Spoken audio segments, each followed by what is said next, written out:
ሰላም ውድ ቤተሰቦች እንዴት ናቸው? እንዴት አደራችሁ ማለት ነው። ቲክቶኮችም ቲክቶክ ሰፈሮችም ዩቲዩብ ሰፈሮችም እንዴት አደራችሁ? እኔ በጣም ስለገረመኝ ትናንትና ሳየው እየሳኩ ነበር ማለት ነው። ይሄ ሰው ቸኮለ ሊያድር ነው መሰለኝ የተባለው ነገር በእነ ሄርሜላ እያየን ነው። ምነው ቸኮላችሁ? ምነው ይሄን ያህል እንደዚህ ያደረጋችሁት?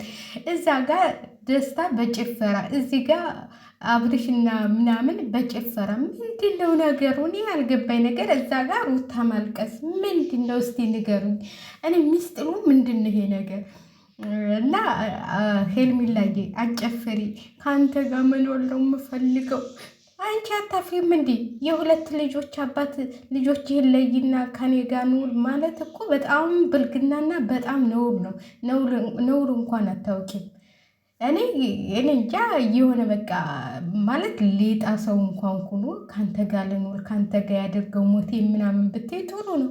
እዚህ ጋር ሉልን ይዘን ምናምን እንዴ እናቱ የትዳ ይህንን ሰምታ ማታ እንዳታንቅሽ። እናቱ የትዳበት የተንቀባለለች እናት አለችው። እሺ እዛው ወልደሽ ቀፊ ፈለፍለዋለሁ ብለሻል። ፈልፍሪ እንዳንተን አብረሽ እንደሆነ አስፈልፍሎሽ ወደ ፈንግሎሽ ይሄዳል እንጂ ከአንቺ ጋር አይኖርም። እሱ አዲስ ነገር ነው ሁልጊዜ የሚፈልገው። ስለዚህ እንደ ቻይና ዕቃ አስቀንጥሎ ሲጥልሽ ከዛ ልክ ትገቢያለሽ ማለት ነው። ይሄ የጨፈልሽውን ወደ ልቅሶ እንዳትቀይሪው። ደግሞ እንትላቸው ላይ ማለት ነው ቀለበት አረግን ብለው ቀለበት ተለጥፎ እጇን ሲስማት እኔ ቪዲዮ እንዳለ ያለው እጇንም ሲስማት የለበትም ምንም ሲሉ ሲጨፍሩ ብቻ ነው። እና በጣም ትገርማላችሁ። ቀለበት አረግን ምናምን ኧረ ተው አስጎልሩ ተው። ታረጋችሁም እዛ ለምን እዛው ሽማግሌዎች ጋር ጓን ምንድነው እንደዚህ ይህን ያህል ሚዲያ ላይ ወጣችሁ ይህን ያህል እንትን የምትሉት?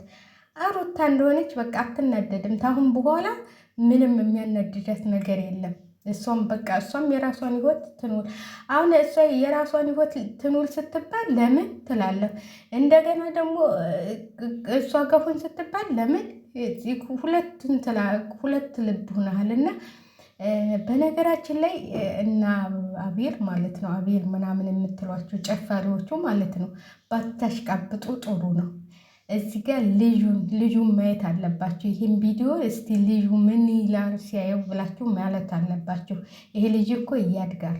ይሄ ልጅ እኮ እንደ ትንሽ ሆኖ አይቀርም።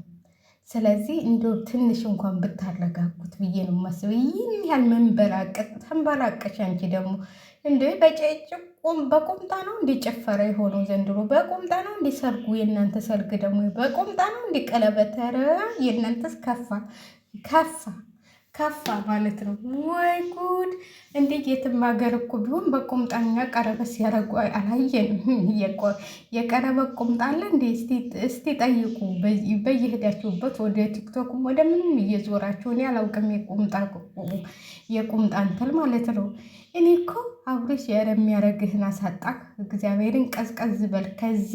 ከዛ ከከክ ያወጣችህን ሚስትህን ትታ ከዚች አሁን ሲኖርህ የመጣችውን ሴት እንደዚህ ማድረግ የለብህም። ለሩታ እንኳን ይህን ያህል ክብር አልሰጠሃትም። አንተ ግን በጣም እንትልህ ማለት ነው። እኔ እንጃ የሆነ በቃ ወረድክብኝ። ቤተሰቦችህ ራሱ እህትህ ራሱ የአነጋገሩ አነጋገር የራሱን ኑሮ ይኑርበት። ከወንድም ጋር እንዳትቆራረጥ ምናምን የራስሽን ትዳር ፍተሽ የሰው ትዳር ታፋቻለሽ። አንዳንዴ ሰው ንገሩኝ ትላላችሁ። አንቺ አሁን ልጆችሽ የሚያድጉት ቤተሰቦችሽ ጋር ነው የሚያድጉት ማለት ነው። አንቺም እንደሌላው ሰው ስደት ነበርሽ። ስለዚህ የእሷን ሴት ልጅ ተረጃት። ውሸቷን ነው። እሱን እንትን ልትል ነው። እሱን እንትን ልታረገው ነው። ትክክለኛ እርግዝና አይደለም ምናምን በጣም ነው ያስጠላሽኝ እህትየዋ ራሱ ማለት ነው። አነጋገርሽ ሴት ልጅ ነሽ፣ ሚዲያ ላይ ወጥተሽ ትልቅ ሰው ነሽ። እንደዚህ መናገር የለብሽም። ሴት ልጅ ወልደሻል። ስለዚህ አንቺ እንደዚህ መናገር የለብሽም። ደግሞ አንቺስ እሺ አለፈብኝ ቤቢ፣ በልጅሽ የሚመጣውን ነገር አታውቂም። ስለዚህ ከመናገርሽ በፊት እስቲ ቆይ ምንድን ነው ይችን ልጅ የሚያስቀይማት? ምንድን ነው የሚያስደስታት? በይ ምንም ቢሆን ተወርዳችኋል። ምንም ቢሆን ልጅ አለ ከእንትላችሁ ማለት ነው ከዘራችሁ እና ይህን ያህል ጥላቻሽ እዚህ ልክ መሆን የለበትም። እኔ እንጃ የሆነ በቃ እኔ እውነት አልመስለኝ ብሏል። ድራማ ነው የሚሰሩት መሰለኝ እንጂ ይህን ያህል ምን አድርጋት ነው ይህን ያህል እንደዚህ እንትን የምትላት? በቃ ምን አረገችሽ? እስቲ ምን አረገችሽ? አንቺ ነሽ እኮ የበለጠ የሰደብሻት እንትን ያልሻት፣ እሷ ምንም አላረገችሽም። ስለዚህ ኧረ ተቆጠቢ። እሱንም ከእሷ ወንድም ጋር እንዳትጣላ ከእሷ ጋር ትጥረስ ምናምን። እንዲ ምነው አንቺ የሚያደርግሽን አሳጣሽ? ተረጋጊ። አሁን ከሄርሜላ በገንዘብ ደለለችሽ እንዲ አንቺንም በላሽ መሰል ገንዘብ። እውነቴን ነው የምላችሁ ገንዘብ በልተሽ ነው እንጂ እንደዚህ አትሆኝም ነበር፣ እንደዚህ አንገበግብሽም ነበር እንጂ ኧረ ለቀቅ አልጓል ልይቷ። እናቴ እዛው ራሳችሁን ችላችሁ። እኔ አሁን ሩታ በኃይለኛው ብትበቀላቸው ደስታዬን ያልችለው።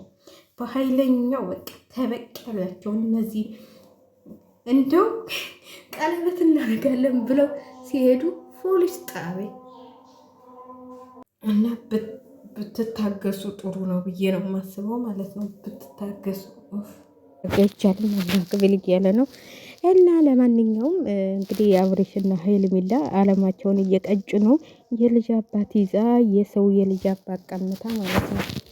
በጣም የምታሳዝኝ ሴትዮ ነሽ። በጣም ያዘንኩብሽ ማለት ነው። እኔ በበኩሌ በጣም ያሳዘንሽ በጣም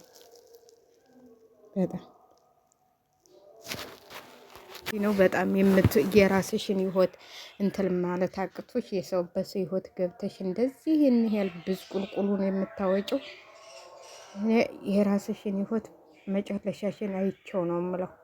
ማለት ዝም ብሎ የሰው ልጅ መቼም እንደዚህ እንትን አይልም። ስለዚህ የራስሽን መጀመሪያ አስተካክሪ ማለት ነው። የራስሽን ህይወት እንደዚህ የሰው ህይወት ተመበጥበጥ በጠበሻቸው እኮ ስማም። ያንቺስ የተለየ ነው። ብጥብጥ ነው ያረግሻቸው። ይበጥብጥሽና ለማንኛውም ኧረ በቃኝ እንዲህ አላህ አክብል እያለ ነው እኮ በእናታችሁ።